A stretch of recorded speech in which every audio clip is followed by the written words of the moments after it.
What's up, everybody? How's everybody doing? Hope everybody's having a good week so far. Hump day.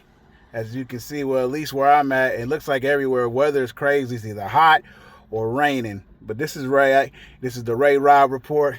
I saw something real interesting on Twitter. They were talking about the face of the decade in the NBA.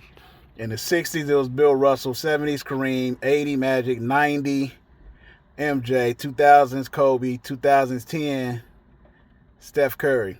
And so I saw a lot of back and forth. And what I noticed was that the face of an era or face of a decade, a lot of people got it confused with maybe who the best player was. For example, not in every decade, but for example, to a man, you could say that Wilt Chamberlain was probably a better individual player than Bill Russell, but Bill Russell had the team, had the championships to show for it. In the 70s, Kareem was just dominant. In the 80s, you had your pick. It could have been Magic or it could have been Bird. Magic got the best of Bird, 2-1 in the finals.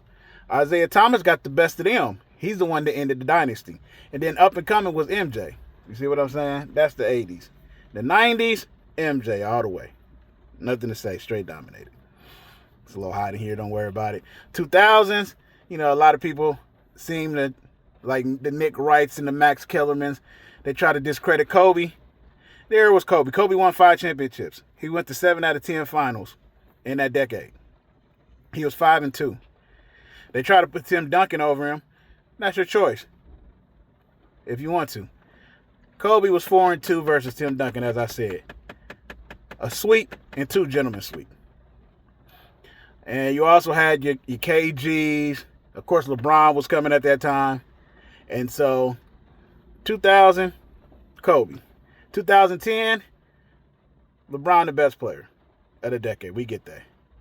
But the era, if you want to say LeBron of the decade, that's perfectly fine.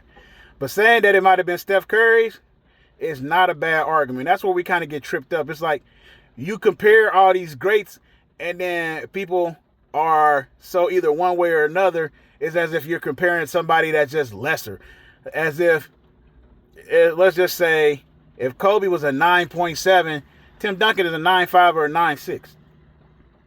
If MJ is the best of all time at a 9.8, and you want to say LeBron second, even though I believe Kobe second, and LeBron, whatever you have him, in Magic and Bird, let's say MJ's a 9.8. They like 9.6, 9.5, 9.4s. It's not like he's a 9.8 and then they're like 4s. No. So we got to get out of that way of thinking.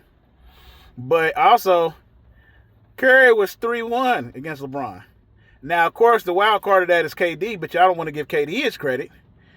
Y'all use KD against Curry, even though Curry has the biggest collapse in NBA Finals history, losing 3-1 to LeBron. I say it all the time. When KD played in the finals with Curry in Golden State, they went 9-1. The games he played, 9-1. All the other games in the Curry era in the finals without Kevin Durant, they're 12-12. Take that how you want it, But as far as the eras, that's where I think we get it confused between best player and face of a decade, face of an era. And some of those decades, it was actually accurate. The person was both of them. It's a great debate, man. Check me out.